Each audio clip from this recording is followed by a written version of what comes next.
Hello दोस्तों, आज मैं आपको एक्सप्लेन करने वाला हूँ एक डार्क और twisted thriller movie blink twice को। ये फिल्म दिखाती है एक ग्लैमरस बिलियनियर लाइफस्टाइल के पीछे छुपा हुआ एक हॉरिफाइंग सीक्रेट। सोचो, जब एक बिलियनियर अपने प्राइवेट आइलैंड पर लोगों को पार्टी के लिए इनवाइट करता है, सबको लगता है कि ये एक ड्रीम वेकेशन होगा, लेकिन धीरे धीरे ये लग्जरी पार्टी टर्न हो जाती है एक नाइटमेयर में, जहाँ ट्रस्ट, दोस्ती और सर्वाइवल सबका टेस्ट होता है। तो चलिए शुरू करते हैं ब्लिंक टॉयज की ये क्रीपी और सस्पेंसफुल कहानी और देखते हैं कि इस आइलैंड पर आखिर ऐसा क्या है जो सबको हिला कर रख देता है।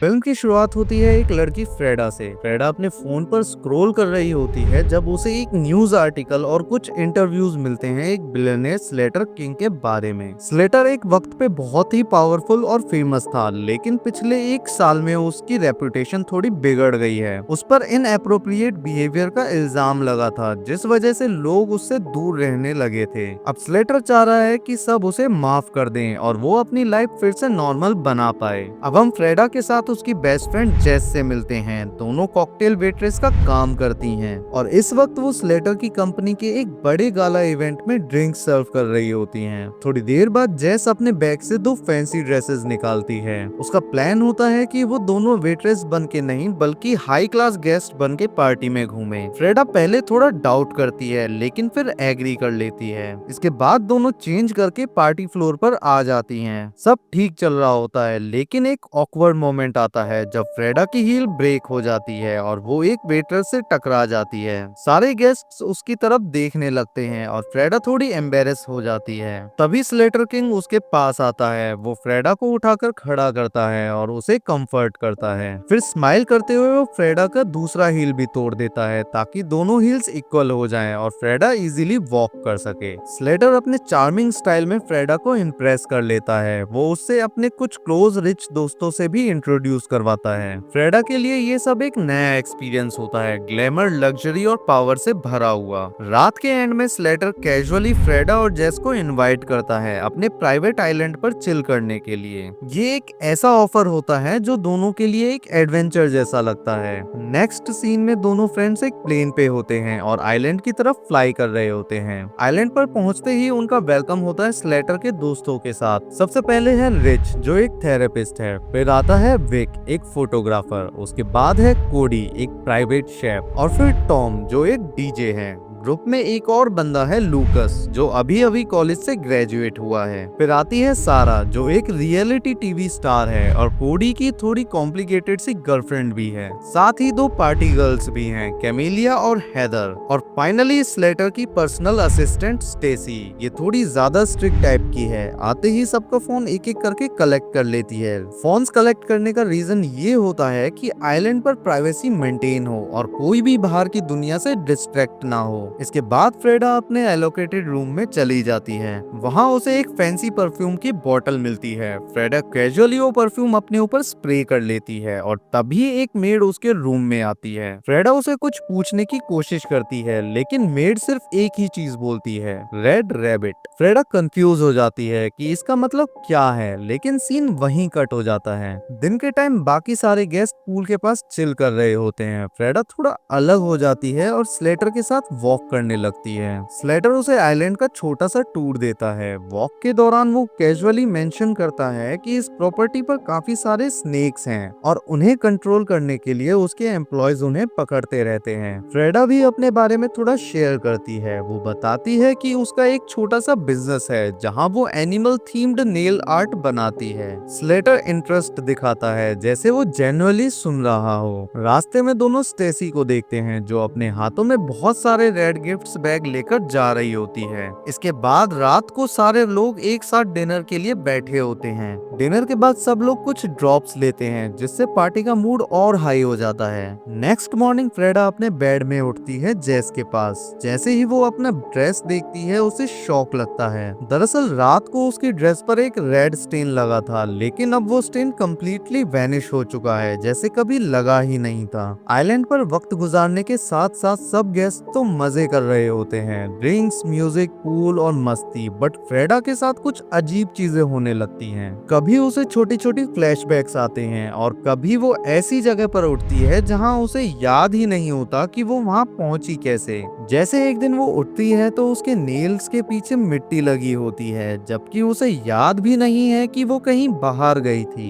एक दिन फ्रेडा स्लेटर का वेब पेन वापस करने जाती है। स्लेटर उसे रिच से इंट्रोड्यूस करवाता है जैसे पहली बार मिला रहा हो, लेकिन फ्रेडा को क्लियरली याद होता है कि गाला इवेंट पर उसकी ऑलरेडी रिच से मुलाकात हो चुकी है। ये छोटी इनकंसिस्टेंसीज उसके दिमाग में डिस्टर्ब करने लगती हैं। दूसरी तरफ जेस भी ध्यान देने लगती है। वो सस्पिशियस हो जाती है जब उसे वही मेड नजर आती है जो फ्रेडा से रेड रैबिट वाली बात बोल रही थी। वो मेड स्नेक्स को ऐसे हैंडल कर रही होती है जैसे उसे उनसे कोई डर ही ना हो। उस रात जब सब पार्टी कर रहे होते हैं, अचानक जेस चीख पड़ती है। एक स्नेक उसके हाथ पर बाइट कर लेता है। स्लेटर तुरंत रिएक्ट करता है और उस स्नेक को मार डालता है। पार्टी के बाद जेस प्राइवेट में फ्रेडा से बात करती है। वो क्लियरली कहती है कि इस आइलैंड पर कुछ ना कुछ तो गलत हो रहा है। फ्रेडा भी एग्री करती है, लेकिन दोनों कुछ कर नहीं पाती। रूम में वापस जाने से पहले जेस की नोज से हल्का सा ब्लड निकलना शुरू हो जाता है। इसके बाद अगली सुबह फ्रेडा स्लेटर को ढूंढने निकलती है। तभी उसकी मुलाकात फिर से मेड से होती है।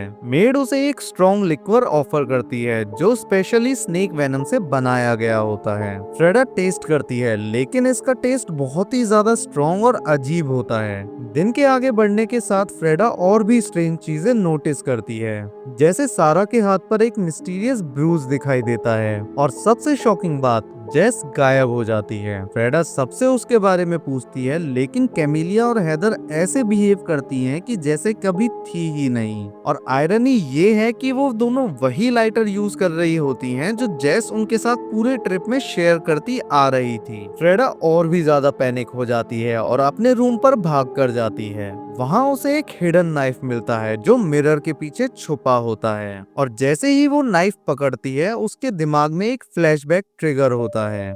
जेस उससे कह रही होती है कि ये नाइफ छुपा देना। फ्रेडा अब और भी ज्यादा सस्पिशियस हो जाती है और वो सारा से बात करती है। सारा को भी लग रहा होता है कि इस आइलैंड पर सब कुछ नॉर्मल नहीं है। फ्रेडा उसे एक सीक्रेट रूम में ले जाती है, वही रूम जहाँ पे उस मेड ने उसे एक ड्रिंक ऑफर करी थी। वहाँ उन्हें स्नेक वेनम वाले लिक्वर की और बॉटल्स मिलती हैं। फ्रेडा एक बोतल लेकर सारा को टेस्ट करवाती है। जब वो बात कर रही होती हैं, तो दोनों को एक शॉकिंग रियलाइजेशन होता है। उन्हें लगता है कि वो परफ्यूम जो लेडीज को दिया गया था, जो फ्रेडा ने पहली रात स्प्रे किया था, वो उनकी मेमोरीज को इरेज कर रहा है। और ये जो स्नेक वेनम वाली ड्रिंक है, वो मेमोरीज को थोड़ा रिस्टोर कर रही है। मतलब परफ्यूम भुला देता है और वेनम याद दिलाता है। अब दोनों एक प्लान बनाती हैं। वो कैमिलिया और हेदर को टकीला शॉट्स के नाम पर ट्रिक करके थोड़ा स्नेक वेनम पिला देती हैं, ताकि उनकी भी मेमोरी ट्रिगर हो जाए। सीन और भी इंटरेस्टिंग तब बन जाता है जब स्टेसी स्लेटर की स्ट्रिक्ट असिस्टेंट उनके साथ शॉट लेने आ जाती है, और बिना कुछ जाने स्टेसी भी वही वेनम मिक्स्ड टकीला शॉट्स ले लेती है। सब लोग थोड़ा हाई होते हैं और इसी केओस के बीच फ्रेडा एक चांस लेती है। वो चुपके से स्लेटर के ऑफिस में घुस जाती है फोन्स ढूंढने के लिए, और सारा ध्यान रखती है कि अगर कोई आ जाए तो वो फ्रेडा को सिग्नल दे सके। ऑफिस के अंदर फ्रेडा छुप जाती है जब स्लेटर खुद स्टेसी और अपने बॉयफ्रेंड स्टैन के साथ वहां आ जाता है। फ्रेडा चुपके से स्लेटर के बिलोंगिंग्स को चेक करती है। वहां उसे कुछ फोटोज मिलती हैं जो आइलैंड के पहले ट्रिप्स की होती हैं। तभी फ्रेडा की नोज से ब्लड निकलना शुरू हो जाता है और उसको एक टेरिफाइंग फ्लैशबैक दिखाई देता है जिसमें वो खुद को और बाकी लेडीज को बंधे हुए देखती है जो काफी डरी हुई थी। और सबसे डिस्टर्बिंग याद ये आती है कि जेस स्लोली सब कुछ याद कर रही थी, इसलिए स्लेटर ने स्टैन को ऑर्डर दिया था और जेस को खत्म कर दिया गया था। ये याद फ्रेडा को हिलाकर रख देती है, लेकिन वो समहाउ एस्केप करके सारा के पास वापस पहुंचती है और उसे सब कुछ बताती है। रात को डिनर के दौरान फ्रेडा को और भी चीजें क्लियरली याद आने लगती हैं। सच ये था कि स्लेटर और उसके मेल फ्रेंड्स पार्टी के दौरान लेडीज को ड्रग करके उनके साथ गलत हरकतें करते थे, और परफ्यूम का असली काम था उन्हें सब कुछ भुला देना।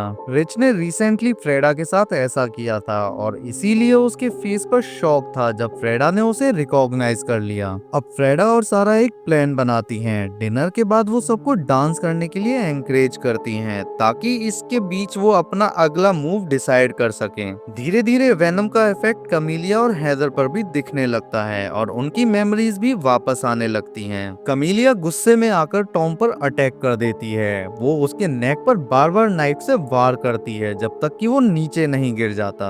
दूसरी तरफ हैदर भी विक पर टूट पड़ती है और चेस बोर्ड उठाकर सीधे उसके सर पर मारने लगती है, लेकिन उसके पहले ही स्टैन अपना गन निकालकर हैदर को शूट कर देता है। सिचुएशन अब पूरी कंट्रोल से बाहर जा चुकी होती है। स्टैन फ्रेडा को देख लेता है और उसे खत्म करने की कोशिश करने लगता है, लेकिन इसी बीच सारा हिम्मत दिखाती है। वो एक बड़ा सा पत्थर उठाकर स्टैन के सिर पर बार बार मारने लगती है जब तक कि वो नीचे नहीं गिर जाता। बाकी के आदमी अब कैमिलिया को हॉस्टेज बनाकर स्लेटर के विला में ले जाते हैं। स्लेटर अपनी क्रुएल्टी दिखाता है। वो कैमिलिया के नेक पर अपना पैर रखता है और धीरे धीरे उसकी सांसें रुकने लग जाती हैं। ये सीन बहुत ही डिस्टर्बिंग होता है। दूसरी तरफ फ्रेडा को स्टेसी ढूंढ लेती है। स्टेसी अब गुस्से में होती है क्योंकि वेनम शॉट्स की वजह से उसकी भी मेमोरीज वापस आ गई थी। अब उसे याद है कि वो आदमी उसके साथ क्या करते थे और वो ब्लेम फ्रेडा को करती है कि उसने उसे सच दिखाया। स्टेसी गुस्से में फ्रेडा पर अटैक करती है। दोनों के बीच इंटेंस फाइट होती है और फाइनली फ्रेडा एक नाइफ से स्टेसी को स्टैब कर देती है और स्टेसी वहीं गिर जाती है। दूसरी तरफ सैरा जंगल के अंदर कोडी को घेर लेती है और उसका गुस्सा और दर्द इतना इंटेंस होता है कि वो कोडी को खत्म कर देती है। इसके बाद देखते हैं हम लूकस को, जो इस ग्रुप का सबसे इनोसेंट मेंबर होता है, जो इन सब गलत हरकतों में एक्टिवली इन्वॉल्व नहीं था। उसके भी फ्लैशबैक्स वापस आने लगते हैं। उसे याद आता है कि उसने उन आदमियों को उन औरतों के साथ क्या करते देखा था, लेकिन उसने कभी कुछ नहीं बोला और अब उसका गिल्ट उसे तोड़ने लगता है। विला के बाहर फ्रेडा और सारा स्लेटर का सामना करने आती हैं। जब लूकस उनके लिए डोर ओपन करता है, सारा तुरंत गोली चला देती है और लूकस के हेड पर गोली लग जाती है और वो वहीं गिर जाता है। फ्रेडा फाइनली विला के अंदर घुस जाती है। उसका स्लेटर के साथ एक ब्रूटल फेस ऑफ होता है। फाइट के दौरान फ्रेडा के और भी पुराने मेमोरीज वापस आती हैं। उसे याद आता है कि वो इस आइलैंड पर पहली बार नहीं आई थी। 1 साल पहले भी वो यहाँ आ चुकी थी, लेकिन परफ्यूम की वजह से वो सब कुछ भूल गई थी। उसके माथे पर जो चोट का निशान था वो एक्चुअली स्लेटर की वजह से आया था। उसने उसे एक रॉक पर गिरा दिया था